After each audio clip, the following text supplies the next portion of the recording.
नमस्कार दोस्तों, स्वागत है आपका मेरी चैनल गृह लक्ष्मी में। आज मैं आप लोगों को बताने वाली हूँ मार्गशीर्ष अमावस कब है। पितृदोष से बचना चाहते हैं तो जीवन में ना करें ये गलतियाँ, पड़ सकती है भारी। हिंदू धर्म में अमावस का खास महत्व है। मार्गशीर्ष महीने के कृष्ण पक्ष की अमावस को मार्गशीर्ष अमावस कहते हैं। इसे अगम अमावस भी कहा जाता है। मार्गशीर्ष माह में माँ लक्ष्मी की खास पूजा अर्चना होती है। इस बार मार्गशीर्ष अमावस 12 दिसंबर मंगलवार के दिन है। पितरों को प्रसन्न करने के लिए यह दिन उत्तम माना जाता है। आइए जानते हैं कि इस दिन कौन से काम करने से पितरों की आत्मा को शांति मिलती है। माना जाता है कि व्यक्ति पर पितरों का आशीर्वाद बना रहे तो उसे जीवन में कष्टों का सामना नहीं करना पड़ता। वहीं पितरों के नाराज होने पर व्यक्ति को पितृदोष लगता है और उसके जीवन में कई तरह की समस्याएं आने लगती है। ऐसे में यदि आप पितृदोष से बचना चाहते हैं तो इन गलतियों को भूल से भी ना करें। ज्योतिषी शास्त्र के अनुसार अशुभ ग्रहों के प्रभाव से व्यक्ति को कई दोष लग सकते हैं। इसमें से एक है पितृदोष। ज्योतिषी शास्त्र में माना गया है कि अगर किसी जातक की कुंडली में पितृदोष लगा हो तो उसे जीवन में कई तरह की समस्याओं का सामना करना पड़ता है। ऐसे में यदि आप इन बातों का ध्यान रखते हैं तो आप पितृदोष से बच सकते हैं। जरूर करिए ये कार्य। हिंदू धर्म में माना गया है कि पितरों का हमसे संबंध होता है। ऐसे में यदि आप उनके निमित्त किए जाने वाले कार्य जैसे पिंडदान, तर्पण या श्राद्ध कर्म आदि नहीं करते हैं तो इससे आपको पितरों की नाराजगी झेलनी पड़ सकती है। हिंदू धर्म में यह भी माना गया है कि यदि सही ढंग से व्यक्ति का अंतिम संस्कार नहीं किया जाए तो इससे भी पितृदोष का सामना करना पड़ता है। ना करें इनका अपमान। यदि कोई व्यक्ति जाने अनजाने में पितरों का अपमान करता है तो ऐसे में भी उस व्यक्ति को पितृदोष का सामना करना पड़ता है। वही जिस घर में माता पिता का अपमान किया जाता है वहां भी भारी पितृदोष लगता है, जिस कारण व्यक्ति के जीवन में समस्याएं थमने का नाम नहीं लेती हैं।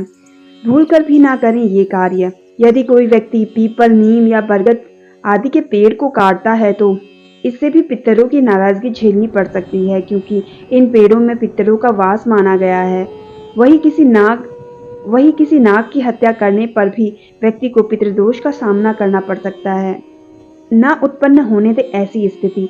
जिस घर में हर समय लड़ाई झगड़े की स्थिति बनी रहती है और व्यक्ति का मन अशांत रहता है तो यह भी पितृदोष के लक्षण हो सकते हैं। ऐसे में जितना हो सके ऐसी स्थिति से बचने का प्रयास करना चाहिए। और साथ ही हम जानेंगे दोस्तों, मार्गशीर्ष अमावस के दिन जरूर करें ये कार्य। मार्गशीर्ष अमावस के दिन पितरों की शांति के लिए तर्पण, स्नान, दान, धर्म आदि कार्य किए जाने का विधान है। इस दिन देवी लक्ष्मी का पूजन करना भी बहुत शुभ माना जाता है। इस दिन प्रातः काल किसी पवित्र नदी, तालाब या कुंड में स्नान करें और सूर्य देव को अर्घ्य दें। स्नान के बाद बहते हुए जल में तिल प्रवाहित करें और गायत्री मंत्र का पाठ करें। इस दिन भगवान विष्णु या भगवान शिव का पूजन करना चाहिए। इस दिन पितरों के निमित्त तर्पण करें और उनके मोक्ष की कामना करें। पूजा पाठ के बाद किसी जरूरतमंद व्यक्ति या ब्राह्मण को दान जरूर करें। साथ ही करें सत्यनारायण पूजा। मार्गशीर्ष अमावस के दिन पितरों की आत्मा की शांति और उनकी कृपा पाने के लिए व्रत रखना चाहिए। इस दिन भगवान सत्यनारायण की पूजा करना बहुत शुभ माना जाता है। पूजा स्थल पर भगवान सत्यनारायण और देवी लक्ष्मी का चित्र रखकर विधिवत तरीके से पूजा करें। इसके बाद हलवे का भोग लगाएं। भगवान सत्यनारायण की कथा का पाठ करने के बाद पूजा संपन्न मानी जाती है। साथ ही इसके जानेंगे दोस्तों मार्गशीर्ष अमावस का महत्व। अघन मास की अमावस पर लक्ष्मी पूजन और व्रत करने से पापों का नाश होता है। अमावस्या होने के कारण इस दिन स्नान, दान और अन्य धार्मिक कार्य संपन्न किए जाते हैं। मार्गशीर्ष अमावस पर पितरों का तर्पण करने का विधान है।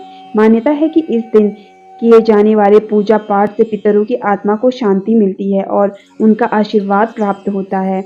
इस दिन तर्पण और पिंडदान करने का विशेष महत्व है। मार्गशीर्ष अमावस का व्रत रखने से हर समस्या का अंत होता है और जीवन में सुख समृद्धि आती है।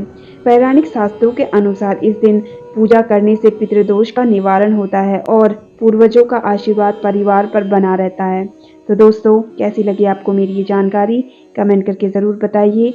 और अगर आप मेरे चैनल पर नए हैं तो मेरे चैनल को सब्सक्राइब कर लीजिए।